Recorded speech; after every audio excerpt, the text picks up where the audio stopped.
Namaste and welcome to another episode of the Bharat Varta podcast. I am Srivatsa Subarna, your host for the day. In December, the Honorable PM spoke about the possibility of vaccines being available in India in a few weeks. Many vaccines were at various stages of testing at that point. Since then, we have had two vaccines approved for emergency use. The government has also released a detailed rollout plan and carried out a couple of dry runs. To understand the vaccine rollout, the process, the considerations, communication strategy, and lot more, we have a couple of very special guests today. To start off, we have Dr. Amit Thadani. Amit is a Mumbai based surgeon who runs a private hospital. He also does a lot of community work in the interiors of Maharashtra. He is also very vocal on issues of medical policies on Twitter. Hi, Dr. Amit. Welcome to Bharat Varta. Good to have you here. Thank you, Srivatsa. My pleasure to be here. Thanks. We also have a regular guest, Amit Paranspe, who you would have heard on multiple times on the Bharat Varta podcast. Amit is a Pune based tech entrepreneur. He's a co founder of rallyscore.com. He's also one of the most popular handles when it comes to technology and science on Twitter. Welcome back, Amit. Good to have you again on Bharat Varta. Thanks, Srivat. It's always good to be here. Great. So I'll start off with you, Amit. So we keep hearing about different kinds of vaccines, inactive, active, and so on. Can you just explain to our viewers what they are, and also talk about some the two vaccines that have been approved by India and the companies that have built it? Yeah, so I'm interested in science and various technology areas. So this is a big area of interest for me. Obviously, I'm not an expert in this. So I'll try to give you a high level 50,000 foot view of some of these frequently asked questions. And then obviously we have Dr. Amit here who can fill in lot more details here. But let's start with the first question about vaccines, right? I mean, vaccines, the modern vaccine era, as most people would know, goes back about 200, 250 years during the time of Edward Jenner, when the smallpox vaccine work was done, right?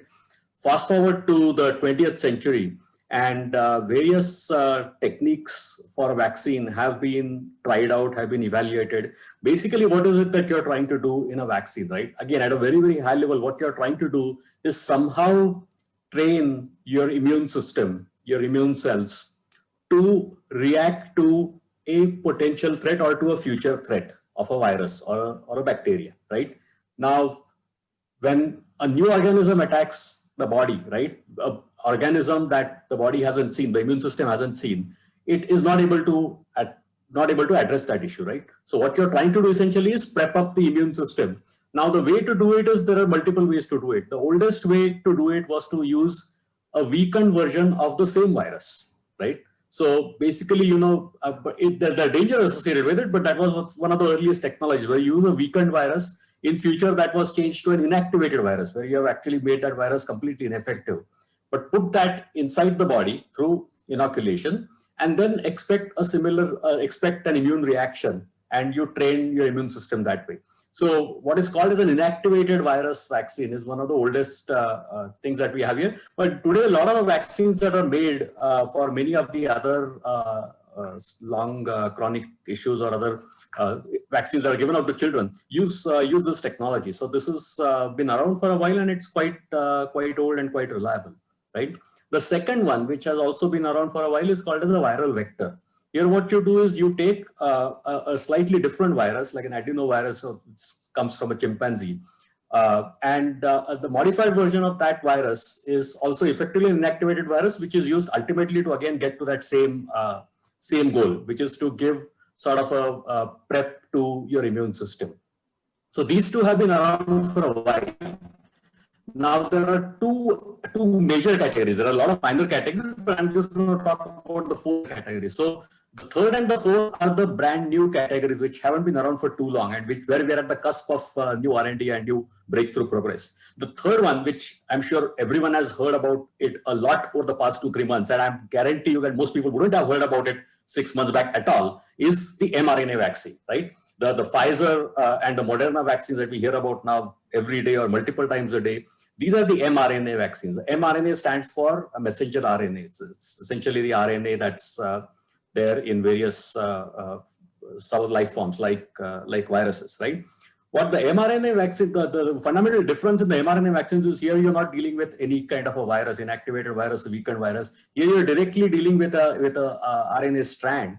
And this strand can actually be built in a custom fashion by some of the various technologies that have evolved over the last 10, 20 years, which are cutting edge technology. And you can basically go down to the, as I said, the alphabet level of a genome to customize the mRNA to the exact level that you want.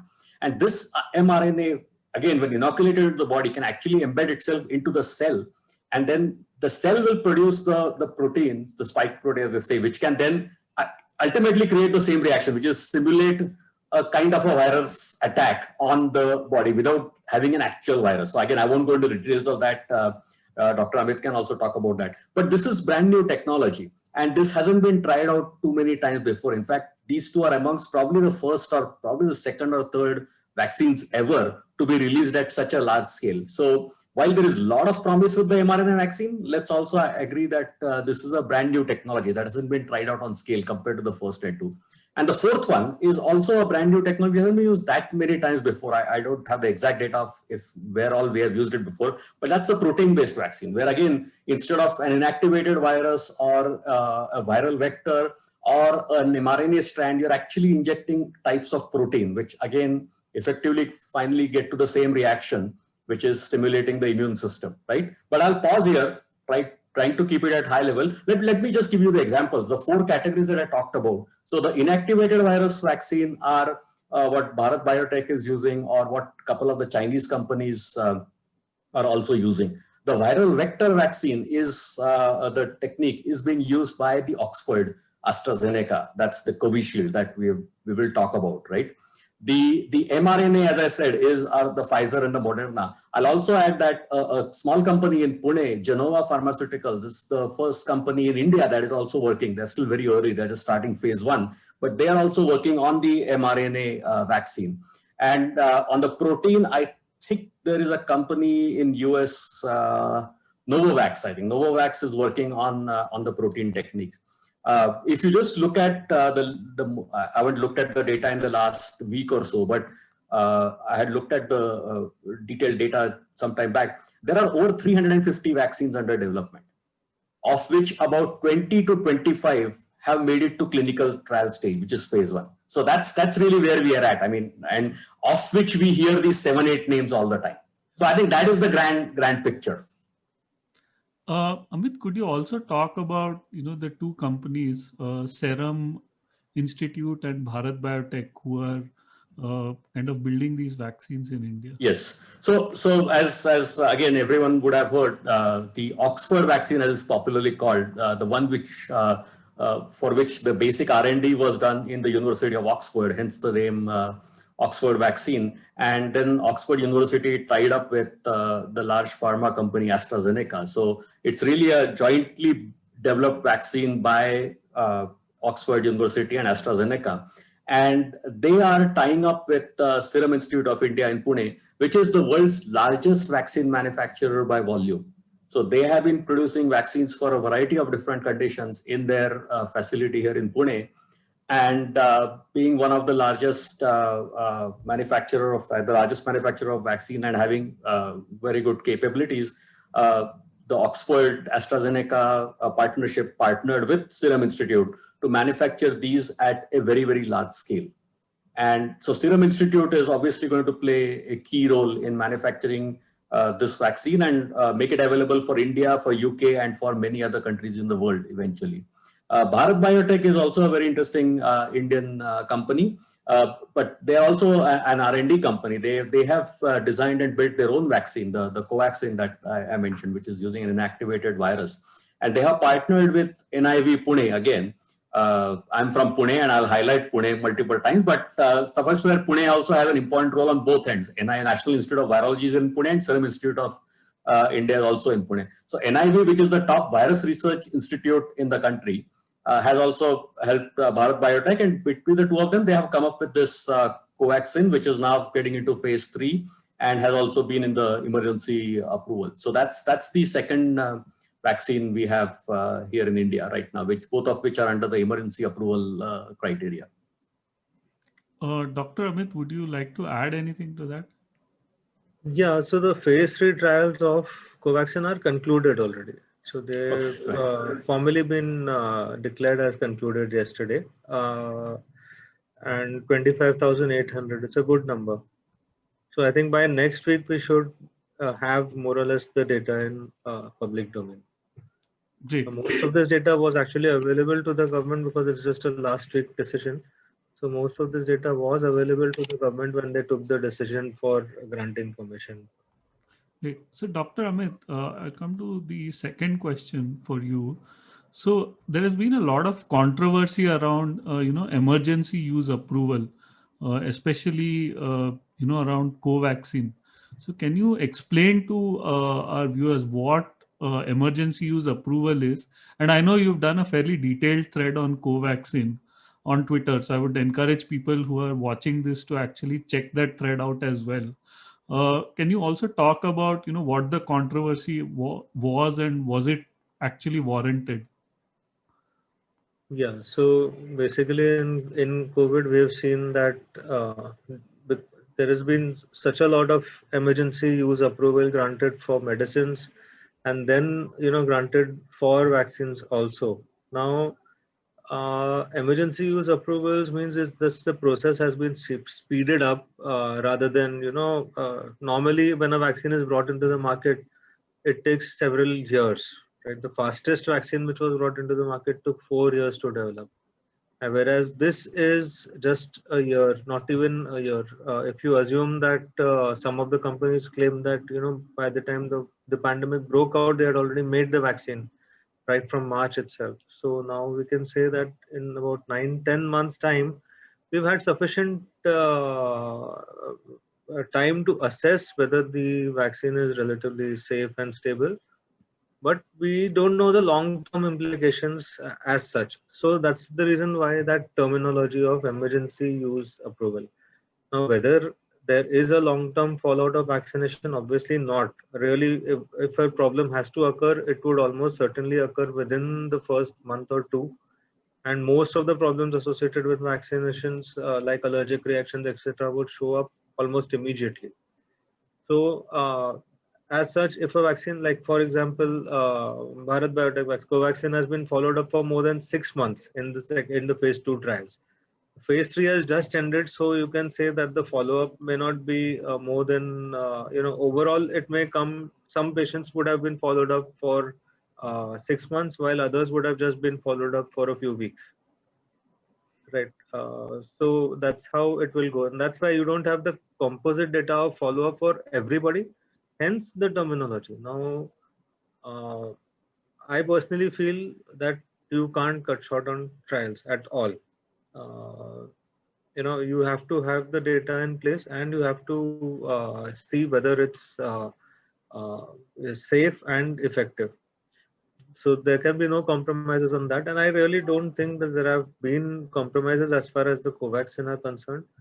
As far as the AstraZeneca vaccine is concerned, I was very optimistic of the vaccine to begin with, but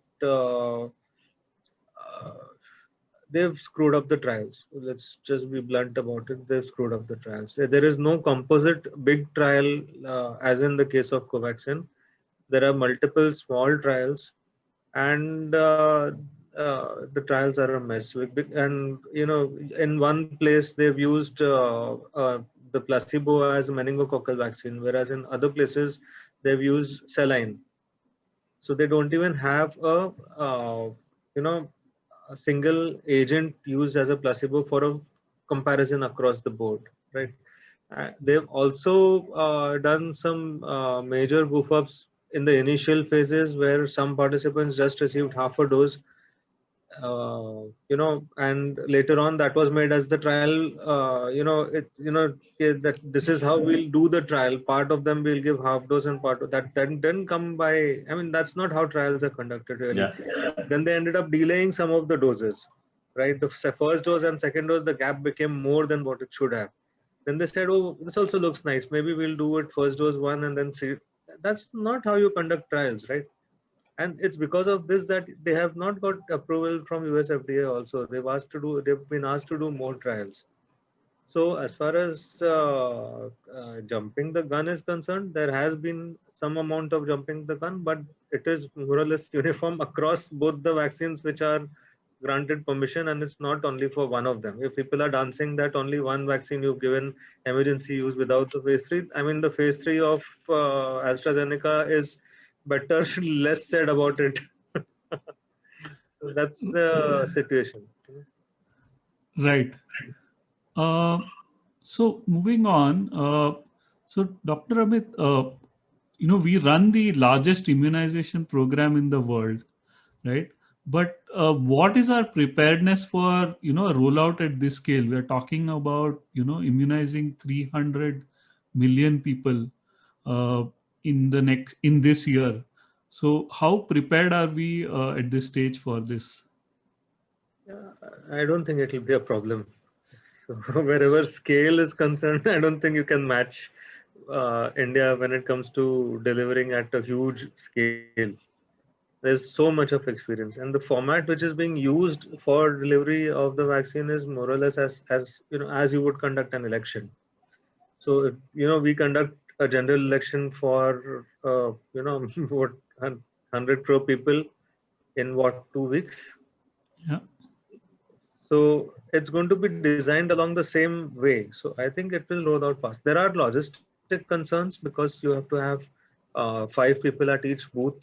That's just the people who are running the core program. Apart from that, you have a backup team, you have the entire bureaucracy which will be involved.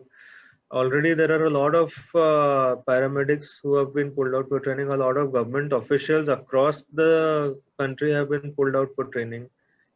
Which is happening already. Like in the various municipal corporations, a lot of staff are not available for their routine duties because they've been doing training for the vaccination program since months now. So there is a high level of preparedness as far as the rollout is concerned. And I'm very sure that we'll be able to do it pretty fast. Amit, would you want to add to that? I'll just add one more point here. I think the two vaccines that we are looking at primarily for now in India, the Covaxin and Covishield, which is the Oxford vaccine, both of them, given the type that they are of, which is viral vector or inactivated or weakened viruses, their cold chain requirements are not as stringent. You must have, the viewers must have heard the requirements for the mRNA vaccine. So Pfizer requires minus 70 degrees temperature to keep the vaccine stable, and Moderna requires, I think, minus 20. Those are very tough to maintain through the shipment, through the distribution, through the process, and then you have to sort of defrost it, or and then you have a very short duration to inoculate it. Comparatively, these vaccines are the good old traditional methods. So I think regular refrigeration, which is I think 2 to 7, 8 degrees, is good enough. And we have, as Dr. Amit mentioned, we have excellent experience in this all the way down to the village level, like the general election. That's the great analogy, right? So I think both from a technology standpoint, it's not as stringent an issue. And of course, we have excellent experience in executing it. Right. So Dr. Amit, you briefly covered, that it's going to be run along the lines of an elections. Can you talk a little bit more about, how the structure would be, starting from, top down, the center to the states to the districts and so on? Right. At the top in this, you have your national expert group, which is giving the government the advice on how to go about the process, right? Below that, you have state level, district level, block level, 3 levels of organizations. And at each level, the chair is a very high ranking official, like it's the chief secretary and then the principal secretary, so it's a very highly empowered body at each level. At the district level, you have the district magistrate and the municipal commissioner who are the author. And they also have to set up a control room to monitor everything. At the block level, you have a SDM, Tehsildar BDO, and you have the block control room, which is responsible for execution. Now, NEGVAC, what is the National Expert Group on Vaccine Administration? which has been taking the decisions, is going to coordinate the whole show, right? So that's how it's going to be basically designed, and all the states are working very hard already towards the execution part. So I just heard a date tentatively of as early as next week for actual vaccination to begin. So Wow. 13th someone has mentioned. So I'm not sure whether it will happen eventually, but it's pretty close. Right. Dr. Amit, I had a follow up on that. So, we're going to be running, such a large vaccination program. How do you expect this to impact our healthcare system? Uh, because there is the regular immunization, there are people who are visiting hospitals, and so on. So, what do you think will be the impact of that? See, I don't think there will be much of impact because the number of purely healthcare workers involved in the process is somewhat limited, So the lot of resources diversion will not happen. Because basically, each team is just 5 members, out of which only about 2 or 3 are, healthcare workers, and that also not all of them are maybe nurses or doctors. So how they go about this is basically they've made the entire process online. So they've got this app which is called as Covin, and all the data entry across the country has to be done in real time on the app itself, right? So you will have state level and district level admin, the vaccination vaccinators, you know, and you will have vaccination officers at every level. So vaccination officers 1 and officer 2 ऐसा है. So like each person has got a designated role which has to be carried out, and only 2 of them are actually healthcare workers. There will be 1 doctor, 1 nurse, 1 lab technician, and so even the paramedic staff involved. Anyone who can basically give an injection is good for giving the vaccination, because really there is no great deal in giving an IM injection as such. uh, I mean, so many people inject themselves at home every day, right? For so Right. many days.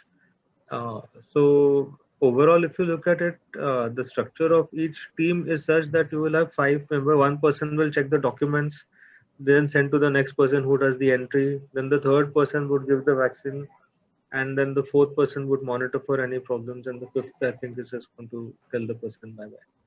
So that's how the entire process is driven. They're going to be doing it the same way that you do the elections, like set up booths at school levels and at various community posts in the similar manner which it would be done. There's a prioritization of the people who are going to be receiving the vaccine, that we've already heard, that healthcare workers, army, military people, politicians, and also school teachers have been put in the priority list, because there's a lot of issue as far as school teachers falling sick to COVID are concerned also. Where the classes have started online, in class, in person, there are huge many outbreaks, you can say, of COVID over there. So even teachers have been put in that. So it's going to be phase wise. Initial rollout is 30 crore people in the first phase. uh, the problem is not the teams, the problem is the vaccine itself. We don't have enough doses. Right. Right now there are only about 5 crore doses. That's all. We have only about 3 crore doses of Serum Institute AstraZeneca vaccine and about 2 crore of Bharat Biotech vaccine. So we simply don't have enough of the vaccine to pass around. Okay. Very So interesting. So I think that is a global challenge right now, and every country in the Yeah. world, from the most developed, is stuck with that, and that situation will improve over the coming months. But right now, that's going to be very much an issue, and so prioritization, as Dr. Amit mentioned, is going to be very important. Right. Which brings me to my next question. When we started with testing for COVID, I know testing and vaccination are very different. It started with the government sort of bodies doing testing, and then private labs stepped in, and that's how we built scale. So I'll come to you first on this, Amit. How do you think, what will be the role of the private sector when it comes to the entire vaccination? I think that's a very good question, and I don't think I have the exact answer right now, but I think private sector should definitely play a role in this, as exactly as you mentioned. They did a very good job in the testing front. Initially, they were not allowed, but when they were allowed, they were able to scale up much faster. So there are 2 or 3 issues here, right? First issue is India and many other countries have promised this as a free vaccine to their citizens, right? And that's good. But does that mean that there are citizens who are willing to pay for a vaccine, right? Will be able to get it in a private market or not? I don't think that's very clear, right? In the early stages, eventually, I think we will definitely get there. The advantage is that is, if people are willing to pay, then why not, right? I mean, why should the government subsidize if people are themselves willing to pay for those vaccines? So I think that's one issue. The second issue is from a prioritization standpoint. Yes, government, whether it's India and all over the world, the best priority, as Dr. Amit mentioned, has to be first taken care of before we talk about the other people, right? Now there, I think various vaccine manufacturers, including the ones in India and the other ones that are in the global markets, are talking about making the vaccines available in the private market. Now each country's healthcare system is a little different, but even in India, there has been talk by some of the vaccine makers to make the vaccine available in private. Obviously, the pricing will be a little different, will be a little higher, but will be fairly affordable to a vast majority of middle class and urban population compared to all the other things that people spend on. So I think the question is, if vaccines are not enough and we're in short supply for the first few weeks, months, which we will be for the essential and for the prioritized list, I don't think private distribution will become a reality. But once we get past that initial stage and the priority list starts coming down and we talk about the next level, and this is my guess, I don't know exactly how it will play out, because it will depend on a combination of regulators, the willingness of the vaccine players, and how the market will eventually accept it or not. But my guess is the way it will play out is after the first prioritization phase is done in India, and this is probably true for other countries as well, the private placements, if that's the word, will come in, and the vaccines will start getting available in the private market. I guess Dr. Amit may have a better view on that. Yeah, Dr. Amit, it would be great to hear views also on this. So the funny thing is that the government policy document says not, something very different about the involvement of the private sector than what we would have wanted them to say. Okay. It does not envisage private hospitals giving vaccines to people who are willing to pay for them, right? It just envisages private hospitals as acting as centers for giving the vaccine and not actually selling them. So the entire program as of now is driven by government. Their health workers probably delegated to teams at private hospitals for distribution, but they don't foresee any role as of now for the private sector to, for it to be made easily available at chemist level so that it can be taken by the masses. I think initially that's how it will be, but at some point of time in future, as it happened in testing, so it may not happen even for another 6 months, but it's I mean, I wish it happens. It will be much faster. It will be much faster because see, I mean, 70, you can have all GP level people giving it, right? 70% of GPs are in the private sector. Right, absolutely. Right. So that's a huge number of people which is being missed out. Right? Why are they being left out of the vaccination program when all of their resources can be utilized, so effectively? You don't, of course, we don't right now have enough doses, so the question is immaterial. But maybe 6 months down the line, if there should be a slight revision when the enough exactly. Yeah. So Dr. Amit, I have sort of a follow-up question on the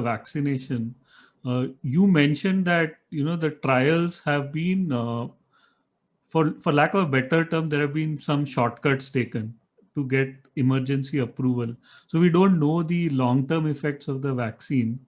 How should adverse reactions to the vaccine, say over the coming weeks, how should we plan to deal with it as a country if it comes to that?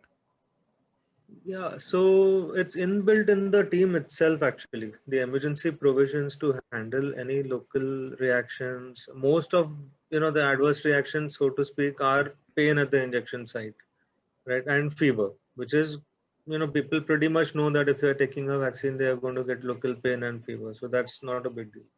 Serious adverse reactions are pretty rare. Okay, even for all the fear mongering which is going on the Pfizer vaccine, the number of people who have been vaccinated and the number of people who have been adversely affected with serious problems is around 1 in a million almost. So it's very low numbers actually. So really speaking, and those also most of them are actually anaphylactic reactions, which are allergic reactions. Right. So serious complications like encephalomyelitis, etc., are literally one-off cases. If you look at the absolute numbers of people, it's hardly the numbers are in single digits. And now we have sufficient number of people who have been given the vaccines, right? Maybe not Bharat Biotech vaccine, and maybe not, but the ones which have been given are more controversial than these two. Even for them, there has not been really much of a problem as such.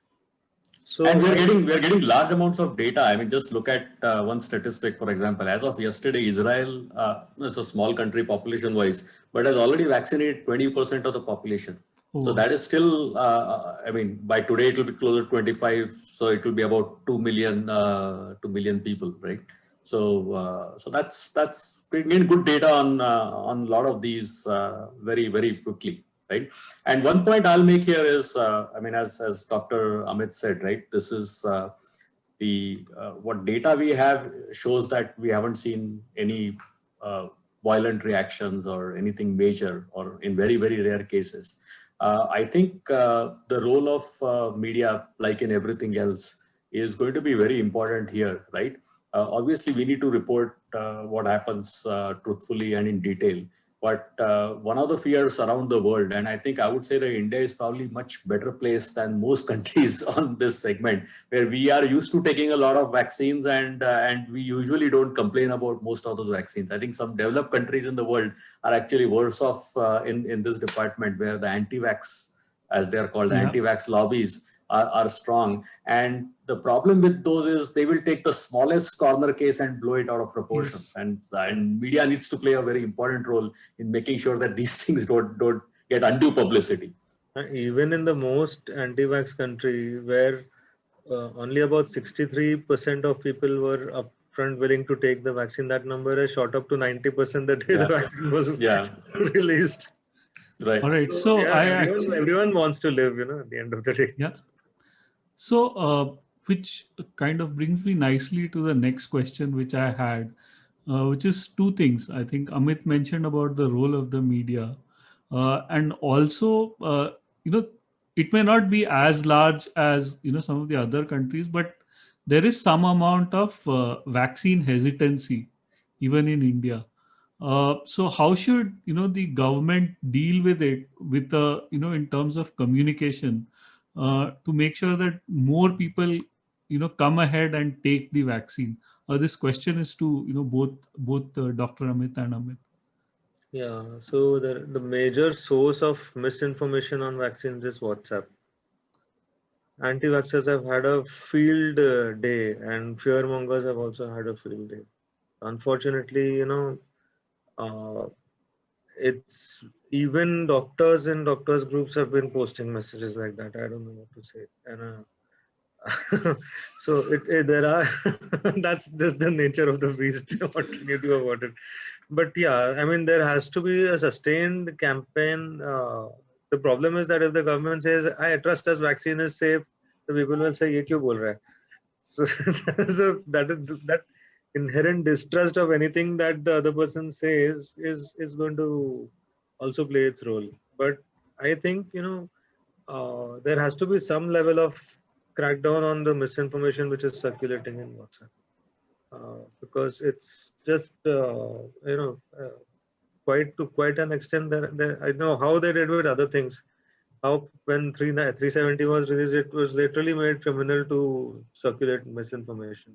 You will have to do something like that, Otherwise, people are just going to go on blindly forward, and unless a couple of people are punished for spreading misinformation, I don't think people will stop. And that also, the punishment has to be widely. You punish 2-3 people, but I think there has to be some action taken against this, because anti-vaxxers are having an absolute field day. Sites of all weird names, have documents which just when any lay person sees it is going to get shocked, कि, "अरे बाप रे, ऐसा लिखा है." But when you actually go into the backstory, it's something completely different. So yeah, there is a lot of misinformation which is circulating, and definitely the government needs to. And in fact, they have it in their document also to deal with the misinformation, but really they haven't set out any great steps that they would take in that either. So yeah, so I think, misinformation is obviously a very serious challenge, as Dr. Amit mentioned. I'll talk about the other part, which is, the positive messaging around it. And I think the government has done a good job thus far on the whole COVID pandemic in terms of putting out the messages about sanitization, hygiene, masks, getting tested, symptoms. And that campaign has worked quite well over the past, almost a year now. And I think same is the case with many of the other vaccines, that successive governments have done a good job of getting the message out about the importance of vaccines, making sure our focus for the most part has been getting the newborns or the young children vaccinated. Now there's a slight difference. Now we have to talk about the entire population. So, but in general, we have been good about getting these messages out. I think that needs to continue. Head to the next level, and obviously, and I'm sure government will do it, and I think civil society should also pitch in.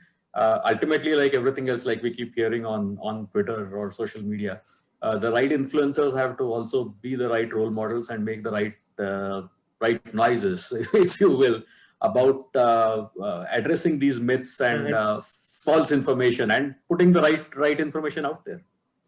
I'll just read out one of the messages which my, someone known to me sent to ask me whether this is actually true. You just get an idea of the kind of nonsense that's going on. I never want the biotech vaccine, Covaxin. They have no data, no phase 3 trials. And since they are desperate for volunteers, the company has vaccinated the poor illiterate victims of Bhopal to get data. The reason the present government wants to push this drug forward for reasons that are not transparent. You see the kind of rubbish that is being spread, and this is punishable. I mean, how can you write such absolute crap? So just a follow up on that. So that is one part of it. So Dr. Amit, are there any legal provisions by which governments can force people to take vaccines? Because as of now, vaccines are completely voluntary. But considering the scale of the pandemic, does the government or do local bodies have any legal mechanisms to make sure that more and more people are vaccinated? I don't think you can force people to take vaccines, and nor should we force. But most people will go ahead and take it anyway. So, once enough of people are there who've acted as guinea pigs, the rest will fall in line. Right. So once a lot of people take it, and everyone sees that, okay, nothing happened, then the remaining people will shut up and take it. That's how things work. Sure. So in a way, it's good. Let them stay on the back right now. Anyway, I have shortage of doses. Yeah. Right. Which brings me, to the last question of the podcast, and it's to both of you. I'll start with you, Amit. So considering, where we were at Q1 last year, where, we were importing PPEs and we didn't have testing, from there is a lot of capacity that has been built up, both at state level and in the private sector. So what are, some of the things you're optimistic about when it comes to the healthcare sector in the coming years? I think many. I think, as you mentioned, PPE, that itself is a great case study. I think everyone has seen how important PPE and good quality masks, surgical masks and N95 masks are in addressing this kind of a pandemic. And we were importing such basic equipment in Q1 of 2020. And in a matter of few weeks, few months, aided by the right policy from the government level and small and mid-size and some large manufacturers gearing up a lot of the testing labs from the government, helping certification. Net, we've become an exporter in a very short period of time. So that's been a phenomenal success story. And it's unfortunate that still not many people in India are not aware of this success story. We've also made good progress on some other critical equipment, like there were some efforts to make domestic ventilators as well. There were some smaller companies, even larger companies involved in that. Of course, ventilators, initially the worldwide people thought that we are going to run out of them everywhere, not just India. I think all the developed countries thought so. Later on, we realized that we don't need them as many as we were initially thinking. So the focus slightly went away, but PPE and for sure. The other area is testing. I think even testing was, we were looking at it as a very expensive and a slow process. Initially, when the pandemic started, we were sending all the samples to National Institute of Virology, Pune, to get them tested. From there to setting up hundreds of centers in India to getting up private labs in the process, it was a very fast transition. And so our testing capacity has grown exponentially. The other issue is that of kits. We were importing the RT-PCR test kits, right? And that's the most accurate test. But then very quickly, one of the startups in Pune, MyLab Solutions, and then many other small and mid-sized companies as well, created localized local test kits. That helped in driving down the cost of testing, as you would have noticed when I think a year back we were looking at 4,500 or 5,000 rupees per test. Now in many cases we are well below 1,000 rupees for the same test. Also time-wise now we can get it in a matter of hours. Earlier it was, so we have made great progress there. The other area is, in terms of, obviously we had these long lines, we had some scary waiting periods for ICU and oxygen beds, and during all the big cities saw those phases. Mumbai saw it, Pune saw it, Delhi saw it. But we've learned to handle that surge well in terms of keeping some flexible capacity, making sure we add the oxygen facilities, and more importantly, also getting the right healthcare workers. Now, they have done an amazing job. Obviously, doctors like Dr. Amit and the entire support staff. But through this entire process, I think whether it's the equipment, whether it's the processes, whether it's the facilities, all of that has shown a great ability to scale to the problem. I think this has been a scale problem all along. It came at a scale that we absolutely didn't expect, the world didn't expect. And very quickly, better than many other developed countries, we have been able to address this scale issue quite effectively. I mean, nothing is 100%, but we have done better than many other countries out there, right? So there's a lot of good learning from that. Obviously, we need significant improvement in our healthcare system, whether it's a ratio of doctors to population, whether it's ratio of hospital beds to population, whether it's our primary care. I think that's a separate issue and that's a separate podcast. You can have a separate podcast on that. But clearly this last 12 months have shown some good successes in small parts that will help improve our ability to handle these kind of pandemics. God hope we don't get something like these anytime soon or ever in our lifetime, but we are definitely geared, and this will also help in some of the other healthcare things that we have to deal with. But as I said, the healthcare challenges issues itself is a big enough topic for which you should do a separate podcast. Yeah. Dr. Amit, same question to you. And one additional question, as someone who runs a hospital, what are some of the changes you would like to see as a result of this crisis that we've just sort of coming through? See, we have faced the worst of all the situations. Private hospitals, people have been cursing all along. But I'll tell you one thing, that private hospitals have faced the worst of all the situations, right? Yes.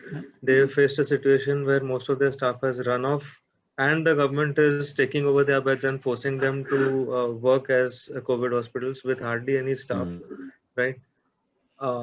They've had the situation of being given the government initially telling them keep your OPDs closed, don't see any patients because we are in lockdown, and then going around and issuing notices to doctors who have kept the clinics closed, right? Because you scared them in the first place, right? You didn't need to tell them to shut down. Yeah. Right. So there have been a lot of missteps as far as handling private hospitals is concerned. Now, in the initial days, there were some hospitals who were charging very heavily, right? There is no doubt about that. They were not a majority of hospitals. Right? And why did they need to charge heavily? Nobody bothered to ask that question because staff nahi tha. People were paying the staff 3 to 4 times. The biomedical waste service guy increases charges by as much as 10 times. Who will bear that cost? Yeah. Right? Someone had to pay for it, right? And in a private setup, it's obviously always going to be the patient who pays for it. And then we saw all the governments stepping in, all the state governments stepping in with price control for treatment for COVID. Right? Now, some states fixed a reasonable amount, which is at least functionable, right? For example, the Niti Aayog put out rates, which I felt were okay for working, which can be worked on. It's not as if you make losses but you see what Maharashtra government did. I mean, it's impossible. 4,000 rupees, including your stay, investigations, doctor's visits, even oxygen. At a time when oxygen was short and oxygen rates were shooting through the roof, the government stepped in to include oxygen in that 4,000 rupees. I mean, these are sort of mindless things that people do because you are not capable of managing the stuff on your own, and you want to find a black sheep to hit out to. We've been a big punching bag. Now, I'll tell you something. Even today, 80% of my hospital's beds are blocked for COVID treatment. And there aren't any patients, right? There are 3 COVID patients in 50 beds. So who's going to pay for the running cost? Because I can't take any other patients. So who's going to pay for the cost of running a 75-bed hospital with only 3 patients in it? And when we were earning, right, the government stepped in that you can't earn. Are they going to bear the loss when we are running in losses? Did they bear the loss when they shut us out for the first 4 months? Right, from March onwards up till July, we were literally not working. We didn't have any patients coming in because everyone had been scared to death. Everyone was sitting at home. No one was even ready to step into a hospital. So from March up to the end of June, right, we paid salaries, but there were no patients. We paid all the running costs. There were no patients. That's the reality which I think people should know, because most people don't know what we have been through. Yeah, that's a very poignant note to end the podcast on. Thank you for tuning in. This podcast was brought to you by the team at Bharat Varta. If you liked this podcast, then don't forget to share, subscribe, and rate us on your favorite platforms. We're available on Anchor, Apple, Google, Spotify, Stitcher, Breaker, YouTube, and a host of other platforms. We started Bharat Varta to facilitate long-form discussions on politics, policy, and culture. We don't necessarily endorse anything that was said in this episode. If you do wish to offer us any feedback on the content or anything else, do reach out to us on social media or get in touch with us on our website, www.bharatvarta.in. The links are in the description below. Thanks again for tuning in. Until next time, stay safe, take care, and Jai Hind.